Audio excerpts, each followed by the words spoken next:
اعوذ باللہ من الشیطان الرجیم، بسم اللہ الرحمن الرحیم۔ الحمد للہ رب العالمین، والصلاة والسلام علی سید المرسلین وخاتم النبیین، اما بعد۔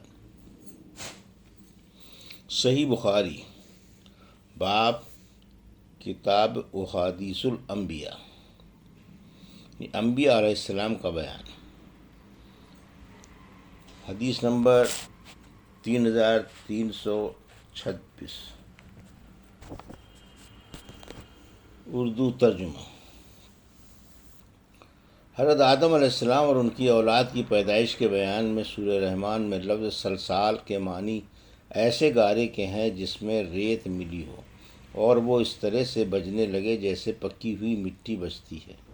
بعض نے کہا سلسال کے معنی مسن یعنی بدبودار کے ہیں۔ اصل میں یہ لفظ سل سے نکلا ہے۔ فاکلمہ مقرر کر دیا یا جیسے سرسر سے۔ عرب لوگ کہتے ہیں کہ سر الباب یا سرسر الباب جب بندے کرنے سے دروازے میں سے آواز نکلے، جیسے کب کبتا، کب سے نکلا۔ سورہ اعراف میں لفظ فمرت بہی کا معنی چلتی پھرتی رہی، حمل کی مدت پوری کی۔ سورہ اعراف میں لفظ ان لا تسجد کا معنی ان تسجد کے ہیں، یعنی تجھ کو سجدہ کرنے سے کس بات نے روکا۔ لا کا لفظ یہاں زائد ہے۔ اللہ تعالیٰ کا سورہ بقرہ میں یہ فرمانا، اے رسول وہ وقت یاد کر جب تیرے رب نے فرشتوں سے کہا میں زمین میں ایک قوم کو جانشین بنانے والا ہوں۔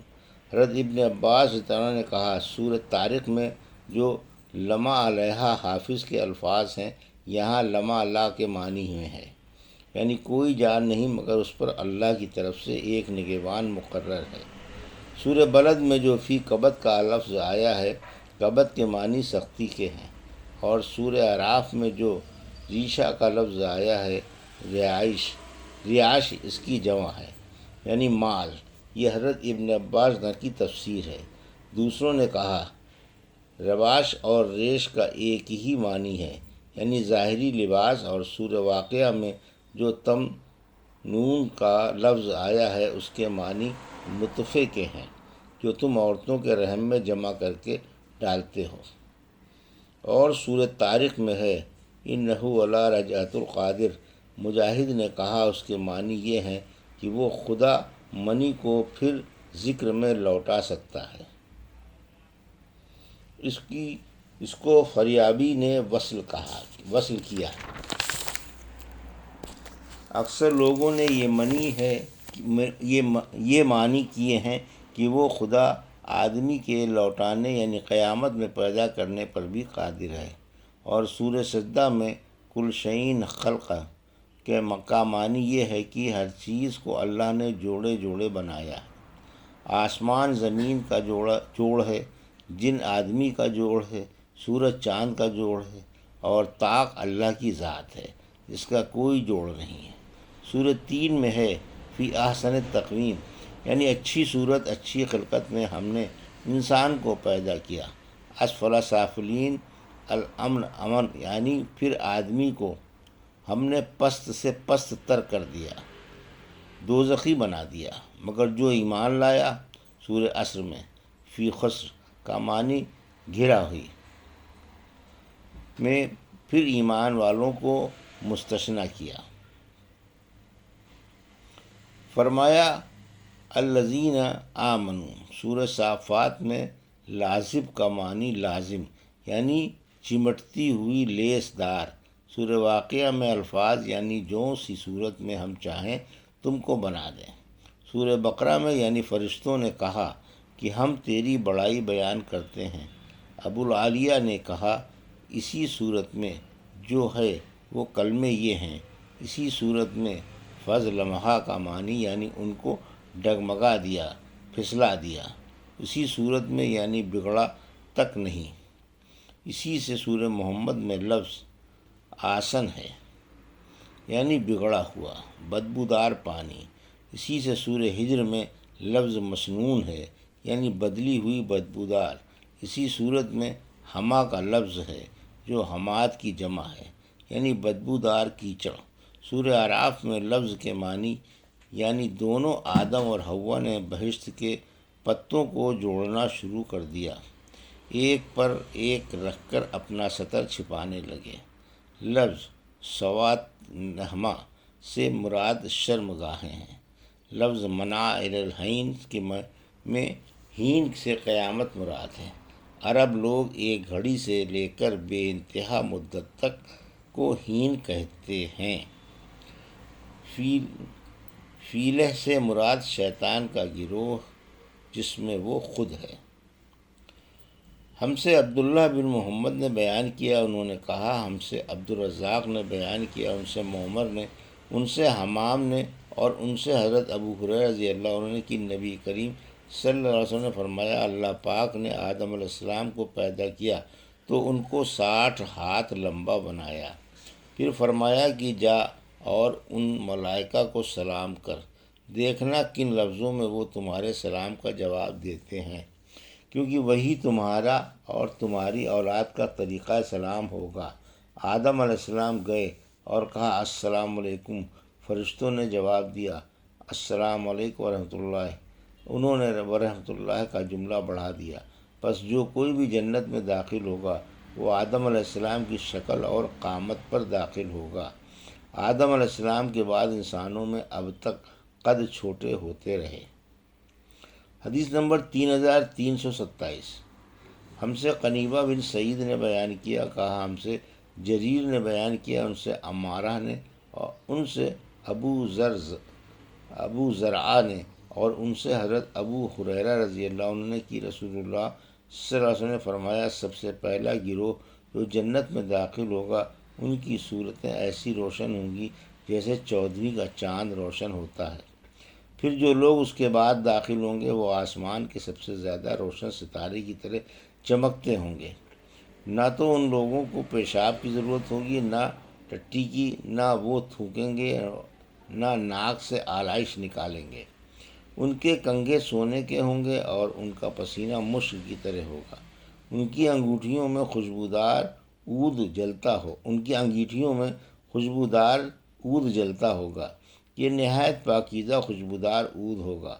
ان کی بیویاں بڑی آنکھوں والی حوریں ہوں گی، سب کی صورتیں ایک ہوں گی، یعنی اپنے والد آدم علیہ السلام کے قد و قامت پر 60 ہاتھ اونچے ہوں گے۔ حدیث نمبر 3328۔ اردو ترجمہ۔ ہم سے مسدد نے بیان کیا، کہا ہم سے یحییٰ قطان نے بیان کیا، ان سے ہشام بن عروہ نے، ان سے ان کے باپ نے، ان سے زینب بنت ابی سلمہ نے، ان سے ام المومنین ام سلمہ رضی اللہ عنہا نے کہ ام سلیم رضی اللہ عنہا نے عرض کیا، یا رسول اللہ، اللہ تعالیٰ حق بات سے نہیں شرماتا، تو کیا عورت کو احتلام ہو تو اس پر بھی غسل ہوگا؟ آپ نے فرمایا کہ بشرط یہ کہ وہ تری دیکھ لے۔ ام المومنین ام سلمہ کو اس بات پر ہنسی آ گئی اور فرمانے لگیں، کیا عورت کو بھی احتلام ہوتا ہے؟ آپ نے فرمایا، اگر ایسا نہیں ہے تو پھر بچے میں ماں کی مشابہت کہاں سے آتی ہے؟ حدیث نمبر 3329۔ اردو ترجمہ۔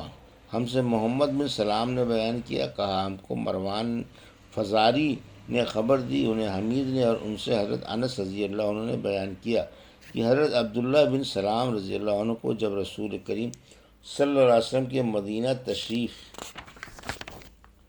لانے کی خبر ملی تو وہ آپ کی خدمت میں آئے اور کہ میں آپ سے 3 چیزوں کے بارے میں پوچھوں گا جنہیں نبی کے سوا اور کوئی نہیں جانتا۔ قیامت کی سب سے پہلی علامت کیا ہے؟ وہ کون سا کھانا ہے جو سب سے پہلے جنتیوں کو کھانے کے لیے دیا جائے گا؟ اور کس چیز کی وجہ سے بچہ اپنے باپ کے مشابہ ہوتا ہے؟ آپ صلی اللہ علیہ وسلم نے فرمایا کہ جبرائیل علیہ السلام نے ابھی مجھے آ کر اس کی خبر دی ہے۔ اس پر حضرت عبداللہ رضی اللہ عنہ نے کہا کہ ملائکہ میں تو یہی یہودیوں کے دشمن ہیں۔ آن صلی اللہ علیہ وسلم نے فرمایا، قیامت کی سب سے پہلی علامت ایک آگ کی صورت میں ظاہر ہوگی جو لوگوں کو مشرق سے مغرب کی طرف ہانک لے جائے گی۔ سب سے پہلا کھانا جو اہل جنت کو دعوت کے لیے پیش کیا جائے گا وہ مچھلی کی کلیجی جو ٹکڑا لٹکا رہتا ہے وہ ہوگا۔ اور بچے کی مشابہت کا جہاں تک تعلق ہے تو جب مرد عورت کے قریب جاتا ہے اس وقت اگر مرد کی منی پہلے گر جاتی ہے تو بچہ اس کی شکل و صورت پر ہوتا ہے، اگر عورت کی منی پہلے گر جائے تو پھر بچہ عورت کی شکل و صورت پر ہوتا ہے۔ یہ سن کر حضرت عبداللہ بن سلام رضی اللہ عنہ بول اٹھے، میں گواہی دیتا ہوں کہ آپ اللہ کے رسول ہیں۔ پھر عرض کیا، یا رسول اللہ، یہود انتہا کی جھوٹی قوم ہے، اگر آپ کے دریافت کرنے سے پہلے میرے اسلام قبول کرنے کے بارے میں انہیں علم ہو گیا تو آپ صلی اللہ علیہ وسلم کے سامنے مجھ پر ہر طرح کی تہمتیں دھرنی شروع کر دیں گے۔ چنانچہ کچھ یہودی آئے اور حضرت عبداللہ رضی اللہ عنہ گھر کے اندر چھپ کر بیٹھ گئے۔ آن صلی اللہ علیہ وسلم نے ان سے پوچھا، تم لوگوں میں عبداللہ بن سلام کون صاحب ہیں؟ سارے یہودی کہنے لگے، وہ ہم میں سب سے بڑے عالم اور سب سے بڑے عالم کے صاحبزادے ہیں، ہم میں سے سب سے زیادہ بہتر اور ہم میں سب سے بہتر کے صاحبزادے ہیں۔ آن صلی اللہ علیہ وسلم نے ان سے فرمایا، اگر عبداللہ مسلمان ہو جائیں گے تو پھر تمہارا کیا خیال ہوگا؟ انہوں نے کہا، اللہ تعالیٰ انہیں اس سے محفوظ رکھے۔ اتنے میں حضرت عبداللہ رضی اللہ عنہ باہر تشریف لائے اور کہا، میں گواہی دیتا ہوں کہ اللہ کے سوا اور کوئی معبود نہیں، اور میں گواہی دیتا ہوں کہ محمد اللہ کے رسول ہیں۔ اب وہ سب ان کے متعلق کہنے لگے کہ ہم میں سب سے بدترین اور سب سے بدترین کا بیٹا ہے، وہیں وہ ان کی برائی کرنے لگے۔ یہ تھی صحیح بخاری باب کتاب و احادیث الانبیاء کی حدیث نمبر 3326 سے 3329 کا اردو ترجمہ، جو ابھی آپ نے سماعت فرمایا۔ اللہ سے دعا ہے کہ اللہ میں حدیثوں کی صحیح سمجھ عطا فرما اور ان پر عمل کرنے کی توفیق عطا فرما، آمین یا رب العالمین۔